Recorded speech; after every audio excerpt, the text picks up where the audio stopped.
అనంతపురంలోని నగరంలోని ఒక ఇంటర్మీడియట్ కళాశాల వద్ద ఉద్రిక్త వాతావరణం నెలకొంది. ఒక విద్యార్థి నిన్న రాత్రి నుంచి కనిపించకపోయేసరికి ఇవాళ ఉదయం గురి వేసుకొని చనిపోయినట్లు కూడా కొంతమంది పిల్లలు ఫోన్ చేసి చెప్పేందుకు కూడా యజమాని తెలియదు అంటే ఎంత నిర్లక్ష్యంగా ఉందో అర్థం చేసుకోవచ్చు. ఆ విద్యార్థి మృతి పట్ల బంధువులు తీవ్ర ఆవేదన వ్యక్తం చేస్తూ మా విద్యార్థిని కాలేజ్ యాజమాన్యం చంపేసి ఇలా వేసి ఉన్నారంటూ కూడా వారు ఆరోపిస్తున్నారు.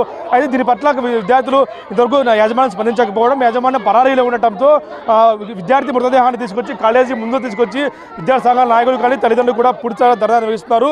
పెద్ద ఎత్తున ఆందోళన ఉద్రిక్తంతో భారీ ఎత్తున పోలీసులు కూడా చేరుకున్నారు. పోలీసులంతా కూడా ఇప్పుడే చేరుకొని కాలేజీ యాజమాన్యం కూడా ఇక్కడ లేకపోవడము, అదేవిధంగా కొన్ని అనుమానాలకు తావించే విధంగా మరణం ఉండటంతో వారంతా కూడా మాకు న్యాయం జరగాలంటూ కూడా విద్యార్థి సంఘాల నాయకులంతా కూడా పెద్ద ఎత్తున కాలేజీ యాజమాన్యాన్ని కాలేజీ ముట్టడే ప్రయత్నం చేస్తున్నారు. ఇప్పటికే కాలేజీకి తాళాలు వేసి ఉంచారు. తాళాలు వేసి కాలేజీకి యాజమాన్యం కూడా పరారీలో ఉన్న ప్రస్తుతం తెలుస్తూ ఉంది. కాలేజీ యాజమాన్యం వచ్చి మాకు తెలపాలి అంటూ కూడా ఏం జరిగిందో చెప్పాలి. కనీసం రాత్రి 10 గంటలకి పిల్లోడు రాత్రి ఈవినింగ్ సాయంత్రం మిస్ అయిపోతే ఇంతవరకు ఏమాత్రం కూడా రెస్పాన్స్ లేకుండా ఉన్నారు కాలేజ్ యాజమాన్యం అంటూ కూడా పెద్ద ఎత్తున తీవ్ర ఆరోపణలు చేస్తున్నారు. కొంత బంధువులు ఆమె ఏడుస్తూ కూడా ఆమె చూస్తూ ఉంది. రాయి కూడా తీసుకొచ్చారు. ఏం జరిగిందమ్మా? ఏం చెప్తున్నారమ్మా? ఏం చేసినారు? 5 వారాల పిల్లల్ని నిష్కారణంగా నాశనం చేసినారు.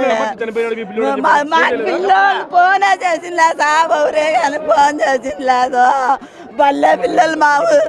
బల్లే పిల్లలే పోయి మా ఊరి పిల్లలు ఎటుగా పోయినారు. ఇట్లనే చెప్పినారు. పురుగువే చేసేమనిలే మాకు ఫోను. మంచి పిల్లోడు మంచి పిల్లోడు నాయన. ఊరి గుడికి న్యాయం పోయేవాడు కాదు. మంచి మీద గుడికి ఎట్లా పోయే పిల్లోడు కాదు. ఊరివే ఇట్లా సన్న పిల్లలను గుడికి ఏమనేవాడు కాదు నాయన. న్యాయం చేసినారు. పిల్లోడు ఇంతవరకు ఎందుకు చెప్పలేదు వీళ్ళు? ఊరేగా చెప్పిందా సార్? రేత్రి పిల్లోడు ఉన్నాడా లేదని కూడా మాకు ఊరేగా చెప్పిందా? మా కుర్రివేదాలు నాయన. మేము మరిది కొడుకు నాయన. కొడుకు మరిది కొడుకు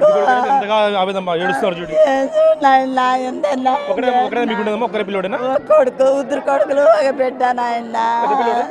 చిన్న పిల్లోడు బడికి ఎంత పని చేసిరే నా అట్లా కళల్లో కూడా ఆవేదన చూస్తూ ఉన్నాం. ఇంతవరకు మా కాలేజ్ యాజమాన్యము ఇక్కడికి వచ్చి ఏమాట చెప్పకుండా వాళ్ళు ఎక్కడికి వెళ్ళారు, పరారీలో ఉన్నారు, ఏమో చేశారు మా పిల్లోని అంటూ కూడా వాళ్ళు చెప్తున్న పరిస్థితి ఉంది. ఒక చెట్టుకు ఊరేసుకునేంత ధైర్యం మా పిల్లోనికి లేదు. ఆ పిల్లోనికి మా విద్యార్థి అలాంటి వాడు కాదు. శక్తి లేదు పిల్లోనికి. గురి చేసుకుంటే శక్తి లేదు. మంచివాడు. ఏమో చేశారు సార్? మాకేమే కానీ ఫోన్ చేసి చెప్పలే. ఈ కాలేజీలో పిల్లలు ఫోన్ చేశారు సార్.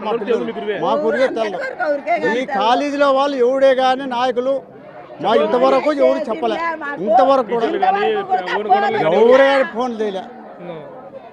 ధర్మవరం దగ్గర మల్కాపురం.